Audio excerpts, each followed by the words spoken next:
Bonjour, bienvenue dans ce nouveau potin de la paye. C'est l'été, c'est les vacances. Et si on pensait à la rentrée? Ah oui, je casse le rêve, mais c'est maintenant qu'il faut y penser, surtout si vous voulez attribuer à vos salariés des bons d'achat rentrée scolaire. Effectivement, le CSE, ou à défaut de CSE l'employeur, peut effectivement offrir aux salariés des bons d'achat à l'occasion de la rentrée scolaire. Alors, pas pour le salarié, pour les enfants du salarié. Donc, on va revenir sur les conditions qui permettent à l'employeur d'attribuer des bons d'achat à l'occasion de la rentrée scolaire. Première condition, il faut que le bon d'achat soit en lien avec l'événement. Oui, ça c'est habituel.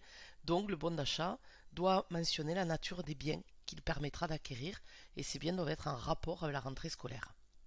Deuxièmement, le montant. On a un peu l'habitude, le montant ne doit pas dépasser le fameux 5% du plafond mensuel de la sécurité sociale. Pour 2024, on est sur un montant de 193 euros par enfant. Oui, ça fait beaucoup de crayons.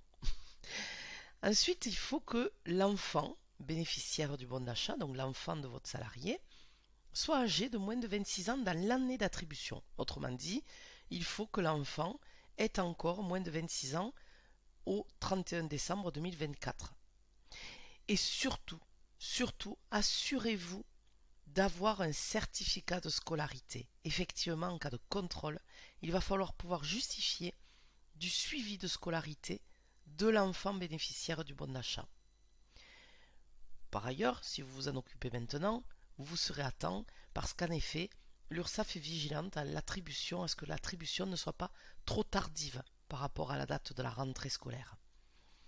Et ensuite, venons-en à des questions techniques, ou pratiques plutôt. Si le salarié a plusieurs enfants, plusieurs bons d'achat? Eh oui, les tolérances de 193 euros sont appliquées par enfant concerné. Deux enfants, deux fois 193 euros de bons d'achat. Autre question, si les deux parents travaillent dans la même entreprise et ont en commun par exemple un enfant, est-ce que ça va être 193 euros par parent ou par enfant? Ah non, là par contre, l'enfant ne va pas avoir le double de crayons. C'est 193 euros par enfant. Même si les deux parents sont bénéficiaires parce qu'ils sont dans la même entreprise, le maximum autorisé sera de 193 euros par enfant. Si par exemple le bon d'achat que vous remettez à vos salariés est de 100 euros, vous êtes bien en deçà de la limite d'exonération, mais ça ne sera pas 100 euros par salarié. Sinon on dépasse la limite de 193 euros pour le même enfant. Voilà. Bon, après ces petits calculs, prenons des vacances.